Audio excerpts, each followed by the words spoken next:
Time to move out of the kitchen and into the bar, because today we're making one of my favorite drinks, the Old Fashioned. Like most things we do here at the Bodega though, we're going to be putting our own twist on it, specifically by using rum instead.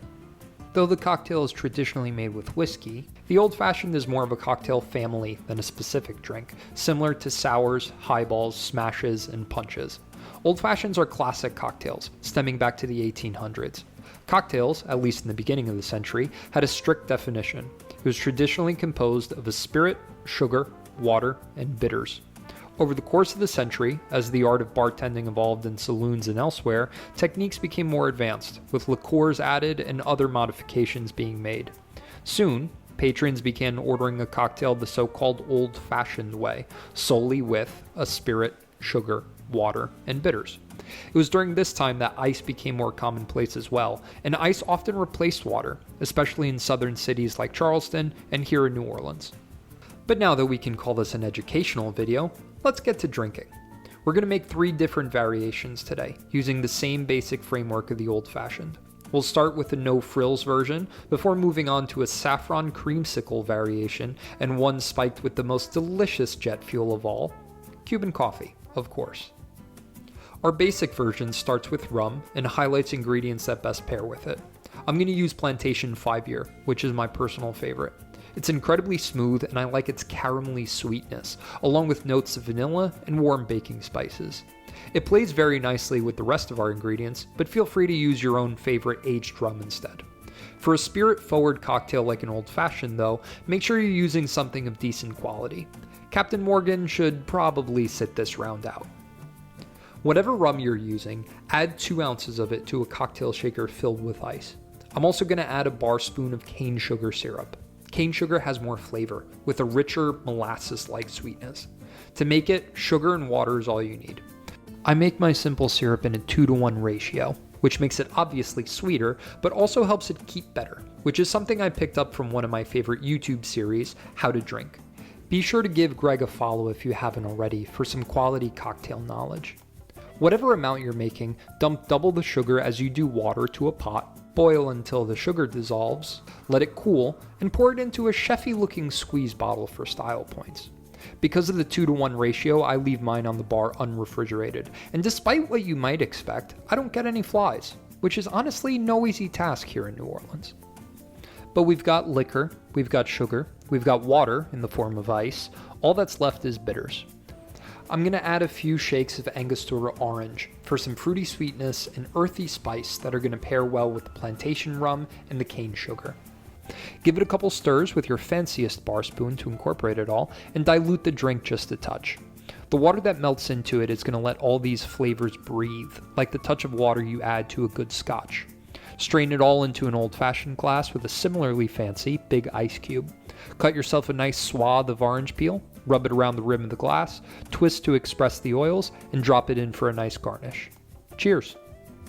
What I love about this drink is how smooth it is. It's simple, but deceptively complex at the same time. The cane sugar, the orange, the baking spice, it all syncs together so nicely. It's also a great entry point to spirit-forward cocktails in general because it drinks very easily.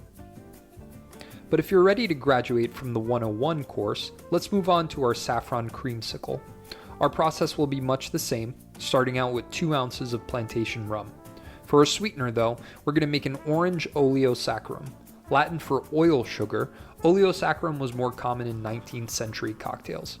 The oil itself is going to come from any number of different types of fruit, which for a creamsicle will be orange.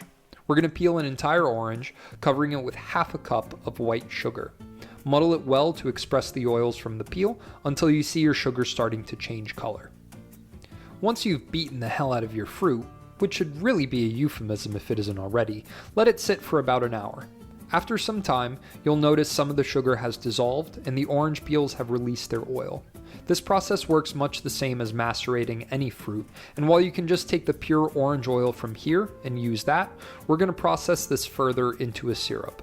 So throw the contents of the bowl, peels, oil, undissolved sugar and all, and add it to a pot with another 1/4 cup of water to stick to that 2-to-1 ratio. We're also going to add a small handful of saffron threads, about 15 to 20, heating it until the sugar dissolves. Let the saffron infuse while it cools, and strain. Feel free to stubbornly use the wrong tools for the job like I did here, ensuring that you spill all over your stuff. Once you've managed to wrangle most of it, laugh at your stupidity, make a mental note to get a tiny little strainer the next time you're at Walmart and throw it into a squeeze bottle.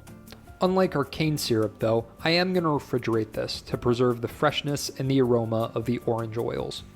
If you're not running for the hills yet, add a bar spoon of your oleosaccharum to the shaker. I'm going to add a shake or two of Angostura orange and another few shakes of regular Angostura as well to prevent it from getting too fruity. Throw in a bar spoon of quality vanilla extract, maybe a small touch of that cane syrup too. Stir it all up to chill as your classy gold cocktail set bolsters your confidence, reminding you that you do in fact deserve your own cooking show, even after your previous screw up. Once it's all incorporated, strain it into an old-fashioned glass over ice, garnish with another orange twist, and add a few strands of saffron on top. While we're definitely straddling the line of being able to call this something that abides by the old-fashioned simple roots, it's no doubt that this is absolutely delicious. It's fruity and it's definitely on the sweeter side, but it's all balanced by the booziness of the rum, the warm vanilla, and the baking spices.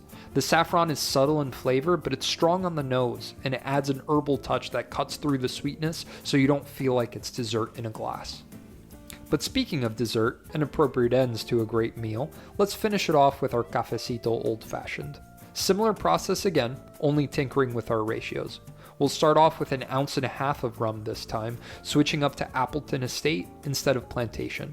Appleton tastes more bitter than Plantation, not quite as heavy on the caramel, molasses, and vanilla. It's also a little spicier, with more nutmeg and allspice as opposed to straight cinnamon. We're also going to add 3/4 ounce of Licor 43 to our shaker, which is a Spanish liqueur that tastes of orange, vanilla, and spice.